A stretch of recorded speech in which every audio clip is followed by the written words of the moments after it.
I have a condition called Usher syndrome. It's been an interesting journey, going from being a sighted deaf person, to being a deaf-blind person.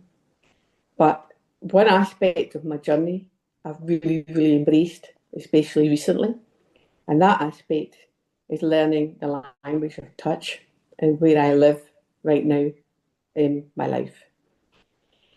I went through lots of scenarios in my head to try and think of a good example of how the language of touch really helps me.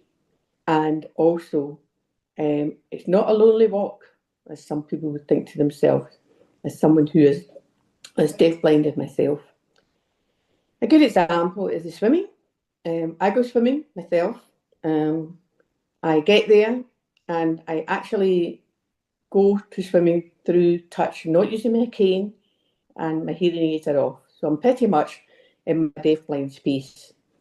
It's the only place where I genuinely relax and I'm not having to come under pressure to understand through hearing aids, through processing devices, I call them, your verbal language.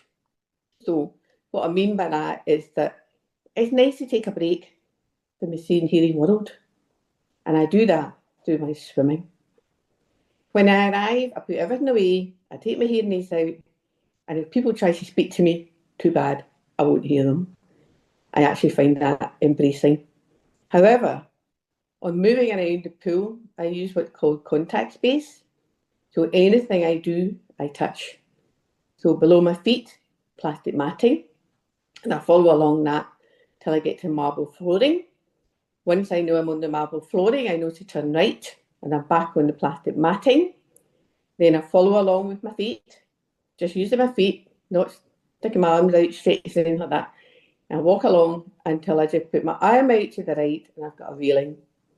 That railing takes me round to the stone field of the swimming pool. And I go down those stairs and I'm in the pool. When I'm in there, I've got absolutely no vision and no hearing. But to swim up and down, what I do is I request a rope to be leaned off, and the wall I use and I touch to go up one way, and then coming back the other way, it might be the rope. It depends where I am in the pool, but the rope and the wall will tell me exactly where I am in the pool, and I can do a good 30 lengths. It's the only place where I'm happy and completely at home as a deafblind person. However, what's interesting is that a lot of people say to me, is this a lonely place to be? And I'll say, no, I actually embrace it because I need that time to myself to just be me instead of having to fit into the world all the time, the seeing, hearing world. But the other day I had a really, really good experience where I came out of the pool, followed the matting back to my bag, which is on a wooden pew, and it's quite a traditional pool. And I pulled out my shampoo, I followed the matting over to the marble steps.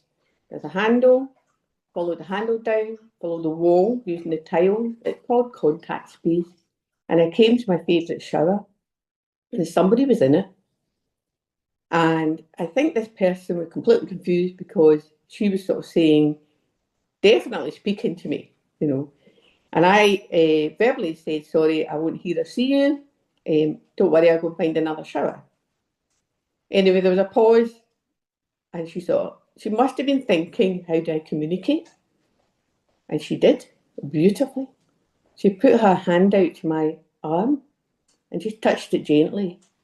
That meant I knew exactly where she was in that room. And then it also meant that she was trying to say something to me through touch. So I kind of went, oh, uh-huh. And she took my hand and put it under the shower. Again, I thought, oh, she's offering me the shower. So I said, are you offering me the shower? And then she gave me a very affirmative pat on the shoulder, which to me meant yes. That for me was a moment that blew me away because that was somebody who had no experience of interacting with a very deafblind person, and she did it.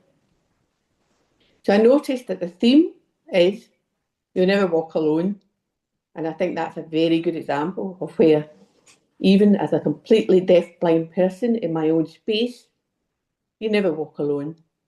There's always someone there who can pick up on the way you live in your world and communicate through touch.